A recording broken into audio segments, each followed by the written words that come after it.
PUBG 4.3 update မှာအခုလို120 FPS ရအောင်ဘယ်လိုလုပ်ရမလဲဆိုတာကိုတစ်ဆင့်ချင်းစီအသေးစိတ်ပြောပြပေးသွားမှာဖြစ်ပါတယ်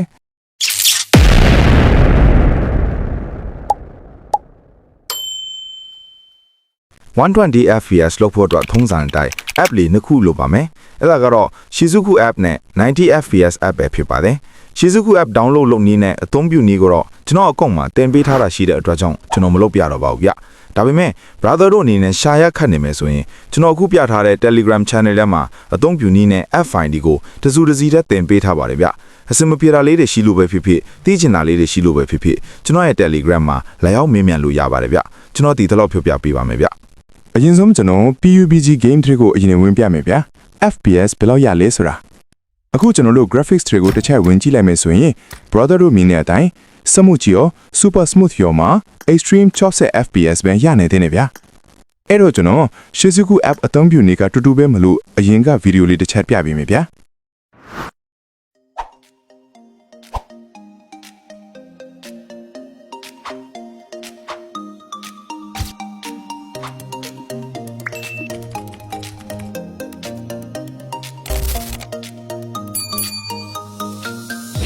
အရင်ဆုံးကျွန်တော်ဖုန်းထဲမှာရှိတဲ့ Shizuki အထက်ကိုအရင်ဆုံးဝင်လိုက်မယ်ဆိုရင်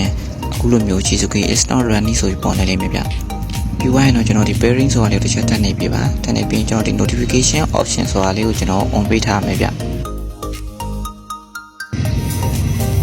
အခုလိုမျိုး show notification ဆိုပြီးကျွန်တော်နှိပ်ပေးထားမယ်ပြီးသွားရင်ကျွန်တော်ဒီ notification style ဆိုတဲ့ဥစ္စာလေးကိုကျွန်တော်အားလိုက်ပြောင်းပေးရမယ်ဗျအဲ့ဒီတော့ကျွန်တော်တို့အရင်ဆုံးကျွန်တော် setting နဲ့ဝင်လိုက်မယ်ပေါ့နော် setting နဲ့ဝင်ပြီးတော့ကျွန်တော်တို့ဒီ setting ရဲ့ server လေးမှာကျွန်တော် notification ဆိုပြီးကျွန်တော်ရိုက်ချလိုက်မယ်ဗျအခုလိုမျိုးအောက်ဆုံးမှာပေါ်နေ notification style ဆိုတာလေးတစ်ချက်ထပ်နေပြီပါပြီးရင်ကျွန်တော်အဲ့ဒီနေရာလေးမှာကျွန်တော် Android ဆိုပြီးထားပေးထားမယ်ဗျပြီးရင်တော့ကျွန်တော်ဒီ Shizuki အထက်ကိုပြန်သွားပြီးတော့ကျွန်တော်ဒီ development option ဆိုတဲ့နေရာလေးကိုနှိပ်ပေးရမယ်ဗျdevelopment option တော့ရောက်ပြီဆိုတော့ကျွန်တော်အခုပြထားတဲ့နေရာလေးထိဆွဲပြီးတော့ကျွန်တော်အဲ့မှာ USB debugging ဆိုတဲ့အရာလေးရှိရဗျအဲ့ဒီအရာလေးကျွန်တော် on ပေးထားပါမယ်ဗျပြီးသွားရင်တော့ကျွန်တော်ဒီအောက်က wireless debugging ဆိုတဲ့အရာလေးကိုတစ်ချက်ထည့်နေပြရပါမယ်ဗျနေပြီးသွားရင်အခုလိုမျိုးပေါ်နေမှာဖြစ်ပြီးတော့ကျွန်တော်ဒီ wireless debugging ဆိုတဲ့အရာလေးကိုကျွန်တော် on ပေးထားမယ်ဗျပြီးရင်တော့ကျွန်တော်အောက်ကဒီကျွန်တော်ဝိုင်းပြထားတဲ့ဟာလေးကိုတစ်ချက်ထပ်နေပြီပါဗျအဲ့လိုနှိမ့်လိုက်မယ်ဆိုရင်ကျွန်တော်အခုလိုမျိုးကုတ်ချလုံးလေးပေါ်နေမှာဖြစ်ပါတယ်ဗျပြီးသွားရင်ကျွန်တော်တို့ဒီအပေါ်ကဘာလေးကိုဆွဲချလိုက်မယ်ဆိုရင်ကုတ်ချလုံးထည့်လို့ရမယ့်နေရာလေးရှိရဗျအဲ့ဒီနေရာလေးမှာကျွန်တော်အခုလိုမျိုးကုတ်ချလုံးထည့်ပေးရမှာဖြစ်ပါတယ်ဗျထည့်ပြီးသွားရင်တော့ကျွန်တော်အခုလိုမျိုး pairing successful ဆိုပြီးပြနေပါလိမ့်မယ်ဗျပြီးရင်တော့ကျွန်တော် Shizuki အထက်ကိုပြန်ဝင်ပြီးတော့ star ဆိုတဲ့ခလုံးလေးကိုနှိပ်ပေးရပါမယ်ဗျနေပြီးတော့ရင်တော့ကျွန်တော်ခဏလေးစောင့်ပေးပါဗျ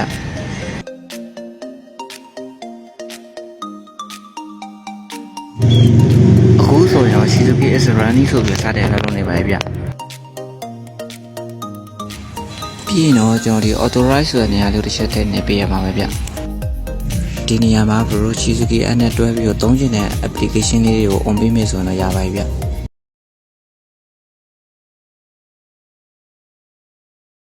Shizuku app ထဲမှာအခုလိုဖွင့်ပြီးသွားပြီဆိုရင်တော့ကျွန်တော်တို့90 FPS app တွေကိုတစ်ချက်ဝင်လိုက်မယ်ဗျ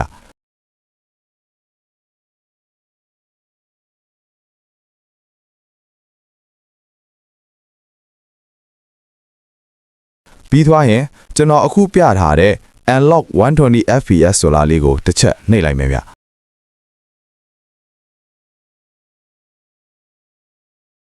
ပြီးသွားရင် apply Shizuku ဆိုတာလေးကိုနှိပ်လိုက်ပါဗျပြီးသွားရင်100%ပြည့်အောင်ခဏစောင့်ပေးပါဗျ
ပြည့်သွားရင်ကြောင်ညာလေးခဏစောင့်ပေးပါဗျ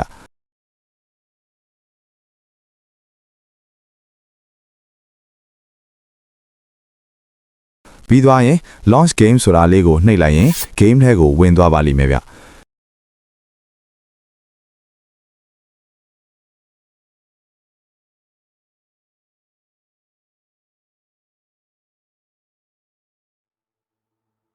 game ထဲရောက်ပြီဆိုရင် graphic settings ထဲကိုတစ်ချက်ဝင်ကြည့်လိုက်ပါဗျ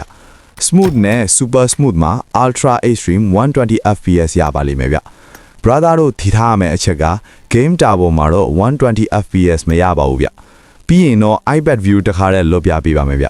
ကျွန်တော်တို့90 fps app ထဲကိုပြဝင်လိုက်ပါဗျ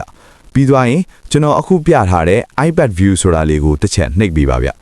ပြီးသွားရင်ကျွန်တော်အခုပြထားတဲ့နေရာမှာ on ဆိုတာလေးကိုနှိပ်လိုက်ပါဗျဒီနေရာကိုရောက်ရင်90 fps app ဆိုတာလေးတစ်ချက်နှိပ်ပေးပါဗျပြီးသွားရင်အခုနေရာမှာဖွင့်ပေးပါဗျ Okay, trainers, let's talk about why Pokemon ဒီနေရာမှာအခုလိုမျိုး icon လေးပေါ်နေရပါပြီဗျပြီးရင် game ထဲကိုတစ်ချက်ပြန်ဝင်လိုက်ပါဗျအခု training တွေကနေတစ်ချက်ပြပေးပါမယ်ဗျ